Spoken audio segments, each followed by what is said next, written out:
হাইকোর্টের নির্দেশে ভেঙে ফেলা হলো সরকারি ও ব্যক্তিগত জমি দখল করে গড়ে ওঠা মিষ্টির দোকান। শুক্রবার পশ্চিম মেদিনীপুরের চন্দ্রকোনা পুরসভার ৮ নম্বর ওয়ার্ডের জয়ন্তীপুর এলাকায় প্রশাসনের উপস্থিতিতেই বুলডোজার চালিয়ে বেআইনি নির্মাণটি গুড়িয়ে দেওয়া হয়। ঘাটাল চন্দ্রকোনা রাজ্য সড়কের ধারে ব্যক্তিগত জমি দখল করে স্থানীয় বাসিন্দা রঞ্জন সিং একটি মিষ্টির দোকান তৈরি করেছিলেন। রাস্তার ধারে হওয়ায় দোকানটির ব্যবসাও বেশ জমজমাট ছিল। অভিযোগ, আগে থেকে কোর্টের নোটিশ পাঠানো হয়নি। নোটিশ যেদিন দেওয়া হয় সেদিনই ভেঙে ফেলার নির্দেশও দেওয়া হয়। আমাদের দোকানের পেছনে যার বাড়ি জানেন তো, ও বলছে মানে হঠাৎ করে দিচ্ছে কোর্টের কেস এসছে, কাগজ এসছে, তো কি হয়েছে আমাদের নামে কেস করেছে।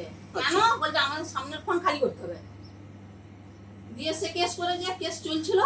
যখন কোর্ট থেকে রায় চলে এলো, তাও রায় এসছে 8 তারিখে ভাঙার দিন। 8 তারিখে আমরা কাগজ পেয়েছি। আপনাদের কি মনে হয় যে যেদিন ভাঙার ডেট থাকে সেদিনই কাগজ পাই কেউ? কিছুদিন আগে তো পাই, সময়টা দেওয়া হয় ভাঙার জন্য। 8 তারিখ থেকে 15 তারিখ পর্যন্ত সময় ছিল কাগজে, কোর্টের কাগজে লেখা আছে। কিন্তু সেই সময়টা আমাদের সেই যে 7 দিন মাঝখানে, সে 7 দিনও সময় দিল নিখোঁজ করার। আবার ও ফের এসডিও কে জানালো, এসডিও দিকে থানাতে রিপোর্ট গেল। হঠাৎ করে কালকে 2:30টার সময় আমার দোকানে মাল সব বার করে নিয়েছিল, শুধু শাটার খুলতে বাকি ছিল। আপনার কোনো জায়গা ছিল না? আমারও কোনো জায়গা নাই। আর ও যে দেখাচ্ছে ওর জায়গায় আমরা বসে আছি, সেটা ওরও জায়গা নয়, পিডব্লিউডির জায়গা। অভিযোগ ছিল জমি ছেড়ে দিতে হবে। জমির মালিক তথা পেশায় আইনজীবী কৃষ্ণেন্দু বিকাশ দত্তের বাড়ি ওই জমির ঠিক পাশেই। বিষয়টি নিয়ে একাধিকবার স্থানীয় দেশ কমিটির তিনি দ্বারস্থ হলেও কোনো সুরাহা তিনি পাননি। এরপরে কৃষ্ণেন্দু বিকাশ দত্ত কলকাতা হাইকোর্টে রিট মামলা দায়ের করেন। 2025 সালে 4 ডিসেম্বর হাইকোর্ট স্থানীয় প্রশাসনকে তদন্ত করে রিপোর্ট জমা দেওয়ার নির্দেশ দেয়। গত 27 মে হাইকোর্ট বেআইনি নির্মাণ ভাঙার নির্দেশও দেয়। কৃষ্ণেন্দু বিকাশ দত্তের অভিযোগ, দেশ কমিটির মদতেই সরকারি ও ব্যক্তিগত জমি দখল করে দোকানটি গড়ে তোলা হয়েছিল। ঘটনাটা হচ্ছে, এইটা হচ্ছে 58 নম্বর দাগ, আমার নিজস্ব রায়ের জায়গা। আমাদের নিজেদের মধ্যে একটা অ্যামিকেবল সেটেলমেন্ট হয়েছিল। আমার অংশের জায়গার সামনেতে হচ্ছে মিষ্টির দোকান, যেটা পিডব্লিউডির ল্যান্ডের উপরে অবৈধভাবে গজিয়ে উঠেছে, এবং সেইটা কিনা দেশ কমিটির হচ্ছে রেজুলেশন মূলে তিনি ওইখানে নাকি ভাড়াই ছিলেন। এবং তারপর ওইখানটা থেকে পিছনের দিকে একটা এক্সস্ট ফ্যান লাগানো ছিল। সেই এক্সস্ট ফ্যানটা আমি বারংবার বলি যে এইটা থেকে দুর্গন্ধ আসছে, আমাদের বসত বাটি আছে, আমরা থাকতে পারছি না। উনি কোনোরূপ কর্ণপাত করেননি। এবং তৎকালীন সময়ে দেশের যিনি ছিলেন, সভাপতি ছিলেন, তিনি সভাপতি নয়, সেক্রেটারি ছিলেন হচ্ছে আমাদের সুব্রত বিশ্বাস।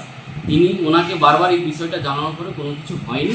না হতে আমি কোর্টের দ্বারস্থ হই। কোর্টের দ্বারস্থ হতে হাইকোর্টে ফাইল হয়। হাইকোর্টে ফাইল করার পর কোর্ট ডাইরেকশন দেয় যে এসডিও সাহেবকে, যে বিষয়টা অনুধাবন করে তিনি যেন ভালো ফিল্ড ইনকোয়ারি করে সেটার একটা ডিমলিশ করেন আর কি। এরপরে হলো যে এসডিও সাহেব 3 বার ইনকোয়ারি করে দেখেছেন যে এটা পিডব্লিউডি ল্যান্ডের উপরে রয়েছে। আমার ইনগ্রেস ইগ্রেসের প্রবলেম হচ্ছে, ইনগ্রেস ইগ্রেসটা যাতে কমপ্লিট হয়, আর তার সাথে সাথে আমার যে এনক্রোচমেন্ট আছে, এনক্রোচমেন্টটা টোটাল ফাঁকা করে দিতে চাইছে। এই হলো ব্যাপার। আর আমরা প্রথম মকদ্দমাটা করেছিলাম 1/9/2025 হাইকোর্টে করেছিলাম। তারপর এটা কন্টিনিউয়াসলি লাস্ট অর্ডার হয়েছে 27/5/2026 লাস্ট অর্ডার হয়েছে, যে এনক্রোচমেন্টটা টোটাল ফাঁকা করার জন্য ওনাকে ডেট দেওয়া হয়েছিল যে উনি 8 তারিখের মধ্যে 8/6/2026 মধ্যে উনি যেন এটা ফাঁকা করে দেন। উনি করেননি। না করতে তখন পিডব্লিউডি এবং এক্সিকিউটিভ ম্যাজিস্ট্রেটের ক্ষমতা বলে যা রয়েছে, ওনারা এসে এই টোটালটা এনক্রোচমেন্টটা ফাঁকা। তিনি বলেন, তার ব্যক্তিগত জমি এবং পূর্ত দপ্তরের জমি দখল করে এই নির্মাণ করা হয়েছিল। বেআইনিভাবে তার বাড়ির সামনের অংশ ঘিরেও দেওয়া হয়েছিল। আদালতের নির্দেশে অবশেষে বেআইনি কাঠামো ভাঙায় তিনি সন্তুষ্ট। ব্যুরো রিপোর্ট, পূবের কলম ডিজিটাল।